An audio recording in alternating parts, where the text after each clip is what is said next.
Hello people, I want to show off my design for a stasis chamber. My design allows you to instantly teleport anywhere in your world that you've built one of these machines. You don't need tons of fishing rods or lodestones, you just need one enderpearl per use. Here's the material list. One note is that the glass here is optional. You could use dirt for the walls if you wanted to, but I think the glass looks very nice. Now, before we begin the tutorial, let me explain how the machine works. Over here, we have a very simple, very common stasis chamber design. The design uses the fact that when a chunk is loaded, any frostwalker boots, which is what's on this armor stand, activates, so any water nearby turns to ice, and this water block here will turn to ice, make contact with the pearl, and activate it. So when I log out of the game and log back in, the ice is created, makes contact with the pearl, and will teleport me back to this spot from anywhere in the world. But I had an issue with this design.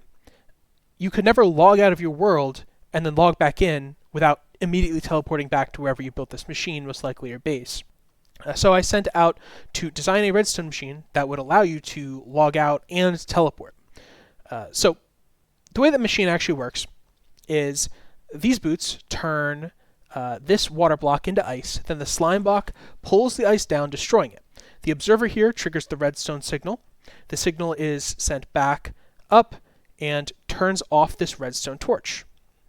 One lesser known fact about frostwalker boots is they will not freeze a water block if there's a block directly above it. So when the signal goes down, turns off this torch, the block is pulled up, and this block of water is now able to be frozen. So you need to log out and log back in again. And when you do so, this block will freeze, and it will send another signal out, around, and back here to activate this trapdoor, which will hit your pearl and will allow you to immediately teleport back to the machine. So, like I said, I originally designed this so I could log out and not be teleported, but then I started to think, what if I could design it so that I could teleport depending on how many relogs you do? So this third water tank here, which I skipped over before, acts as a stop gate. When this one is triggered, it does the same thing as the first one. It sends a signal up through this redstone signal and pulls up this block, allowing this one to be triggered again. If you log out for a third time and this water block is turned to ice, it sends a signal this way and cuts off the redstone path here. There may be more efficient ways to do this, but this was a very simple method that works, because when this redstone signal is cut off, it cannot teleport you because the trapdoor will not go down. So what you could do is set up several of these machines in different parts of the world with a different number of water tanks, and depending on how many water tanks there are, is how many times you need to relog, and it will teleport you to wherever your machine is. This works best in single player, but it's possible in multiplayer. You just need to do some research on what plugins your server has, if it's going to mess with anything, and also the machine will not work if somebody else is already standing in the area and loading the chunks that the machine is in. So let's get to the step-by-step build guide. Alright, so you have all your materials here in your chest. The first thing you're going to do is you're going to hit F3 and G to pull up chunk borders, because you're going to want to build this all in the same chunk if possible. If it's not possible, and sometimes it may not be, depending on where you want to build this or how many of the machines you build, because you'll need to add more chambers for each one, it may not be possible to build all within one chunk, which is totally fine. You'll just need to do one extra step at the end that other people will not have to do. So once you've marked off the area for where you're going to be building this, you can turn off chunk borders and grab your items. All right, so to start, you'll want to find roughly towards the edge of the border here, and you're going to want to dig down 2 blocks and go 1 out in each direction. Get your obsidian and go bang, jump out, and put one there like that. Then you're going to want to do the same thing for here.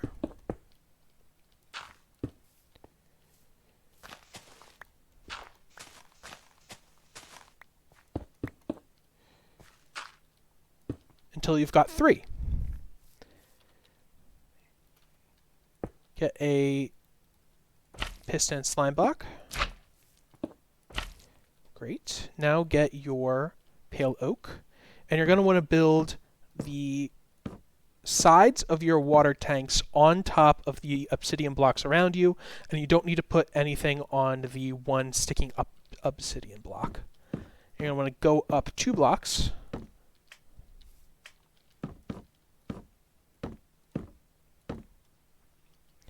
Great. Now get your glass, and you're going to want to fill in the 4 corners of each. Now once you have all 3 of these, you're going to want to make one more,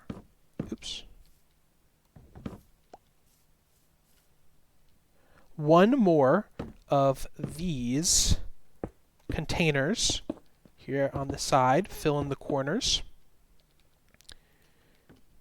Get some dirt or any material you want and just fill those in there. Then you want to get some observers and place them here so the redstone signal is pointing outwards. Place some blocks like this. And you're going to want to create kind of a tunnel down for each one so that you can see the piston. So here goes down. There's the piston. There goes down. You can see the piston. Send your redstone signal through. Don't put a redstone there. You'll want to put, not that. You'll want to put repeaters there with 1 tick.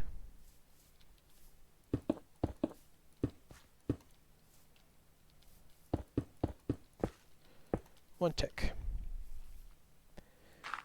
Then put some blocks there, redstone on top of each of them. And now you're going to want to pull out your comparators.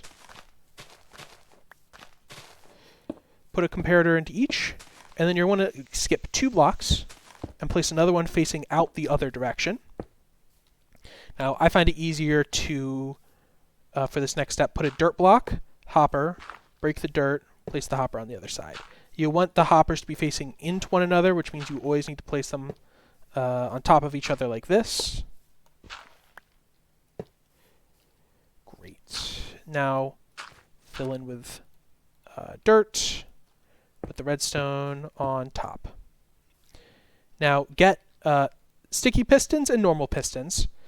You'll want your sticky pistons to be the ones which are closest to the observer. And you want to put regular pistons on this block above the comparator on the block that's further away from the observer.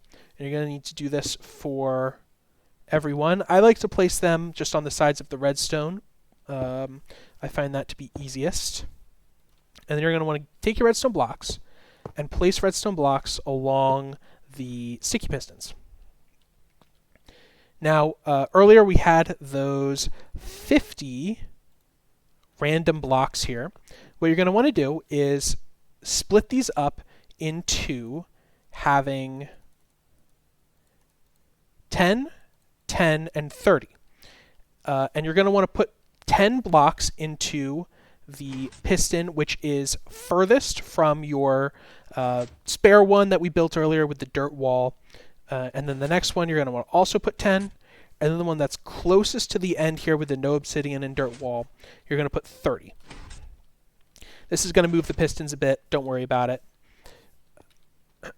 So next, let's start building out the signal that's going to be moving from each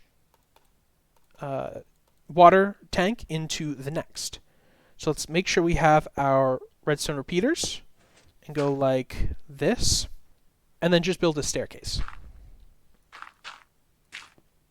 So you want to bring the dirt back down this way, and then bring it over 1, and then bring it up a block like this. So now you can take redstone torches, put it there, and this will be easier if I'm on top of it, but bring the line of redstone out and over, and now that's connected. Now we want to do the same thing for the rest of them.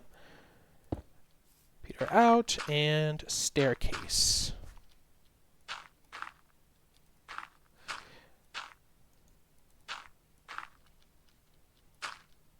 It's out this way.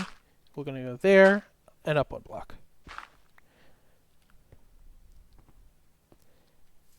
And place the line of redstone. You don't need to do it for the last one, only for the first, well, only until the last one, then you don't need to do it.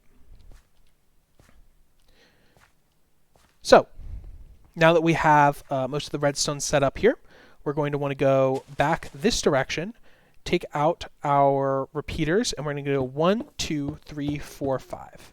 You're going to go exactly 5, and set all of these to their maximum signal output. Then you're going to want to go out here until we get to this block where we are 1 block away from the dirt redstone torch and signal.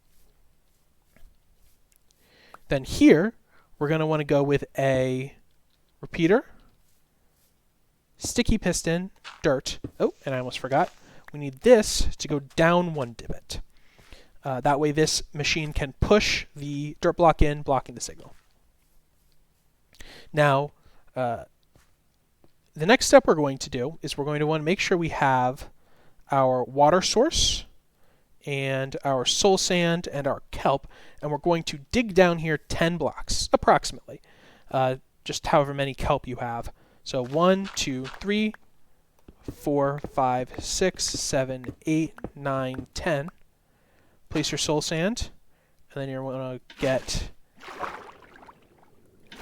out here and place the kelp going up, which will cause all of these to become water source blocks. Break that, and it will shoot you up, creating your bubble column. And you'll want to fill in and waterlog all of these shelves.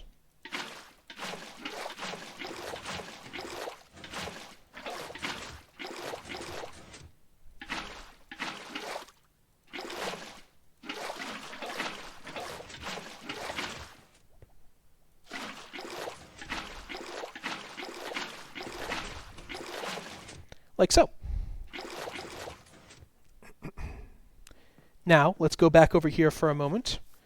Now, we're going to want to come back here and place a repeater coming out of this redstone signal here. We're going to want to send it down underground.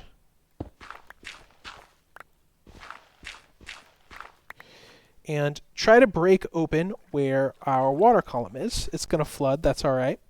What we're going to want to do is get in here. I should have done this earlier before I filled in the water, but you can just dig down 2 blocks here and place a dispenser leading out into the bubble column. This will just be a very convenient addition to the build, which will allow you to automatically get your pearl back every time you throw one. So you put a pearl in here, and what you can also do is set up right here a hopper with a barrel or a chest or a shulker box if you have that, and fill this with pearls, however many you can get, and it will always send you back another when you use the teleporter. Last step here is to set up the pistons. You can just right click on the side of this redstone torch and it will send the pistons down. You're going to want to use some kind of block to fill those in. Of course, you can choose something more aesthetic than dirt, but any block will do. Slabs even will work just as fine. Then we will grab our armor stands and place them on top of these observers. Now get your frost walker boots and place them on each of them. As you can see, that activated it, pulled the ice down, and this piston got pushed up. If this got activated again, this trapdoor would activate. Now, you'll want to get your enderpearl and just toss it down into your stasis chamber there. And when this clicks, it will teleport you. Now, just to give you a test, as you can see, I have the pearl in the chamber. If I were to log out, log back in, the first piston gets pushed up, and then log out, log back in again. The second one goes up, and then it teleports me. And that'll happen from anywhere in the world, no matter where you are. Might make an endermite. So, now let's see this in a practical setting that isn't my creative world. This is my hardcore world base where I have built one of these machines here directly into the wall. All the redstone is hidden behind it. I have 3 of these set up thousands of blocks away in different parts of the world. So, if I were to log out, say 3 times, you can see as each of the chambers goes up, and it teleports me to a town, a village, where I have one of these machines set up, where I can just go down and throw another pearl. It automatically dispensed a new one to me. Now, let's say I go do something here. I want to go to another part of the world. Let me log out 4 times.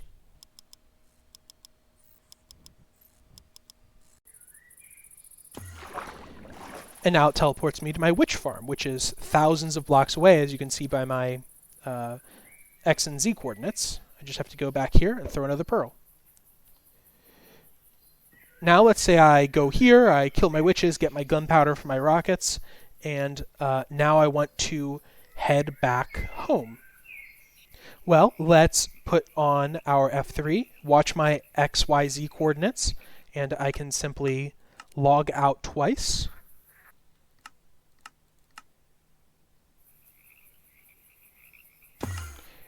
And it will teleport me back to my base.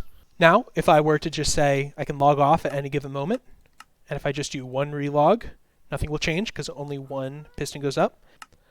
Last thing I want to show is earlier I mentioned that if you are not able to fit everything within 1 chunk, or I should say at least fit the armor stands and your pearl within 1 chunk, because that's what keeps them loaded, then you may need to do 1 extra step. I'll show you that now. If, let's say that the pearl was in this chunk here, it just extended too far, we had too many chambers, and you had armor stands still extending out into this chunk. Well, you just need to keep that chunk loaded, so just build a very simple chunk loader. Find any square 1 by 1 that isn't around anything, and just dig down a few blocks, place a soul sand, water, and fill it in with kelp. Go down and break the kelp. You'll shoot back up. Now, one important thing is make sure there's 2 blocks of air above the top of the water block and the surface, and then throw the pearl down, and just cover it up, and never have to worry about it again. That will keep this chunk here always loaded, as long as you're logged into the server, that is. So, that is my take on a stasis chamber. This is what I use in my hardcore worlds, and I thought I wanted to share it with everybody. So, let me know if you find this useful or if you build it in your own world. I'd be very interested, and hope you all have a nice day.